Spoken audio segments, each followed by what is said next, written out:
যা পেরেছি একটু ফল ফ্রুট একটু আমরা মিষ্টি বিতরণ করেছি সবার জন্য। আর গোটা বিশ্বের সমস্ত মানব জাতির কল্যাণ কামনা করি।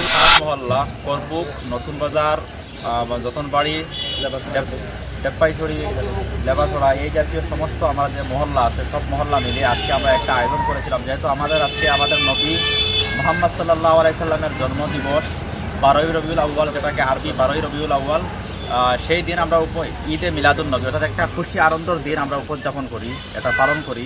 সেই হিসাবে আমরা আজকে সমস্ত এই হসপিটালের মধ্যে যা রুগী আছে তাদেরকে আমরা হয়তো সবাইকে না দিতে পারি, শুধু হসপিটালের রুগীর ক্ষেত্রে আমরা যা পেরেছি একটু ফল ফ্রুট একটু আমরা মিষ্টি বিতরণ করেছি সবার জন্য।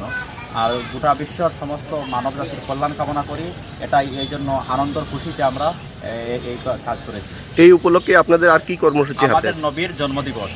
আমাদের নবীর জন্মদিবস, যেটাকে বলা হয় ঈদে মিলাদুন নবী, মানে একটা ঈদ, বুঝলেন। আর কি কি কর্মসূচি আছে আপনাদের?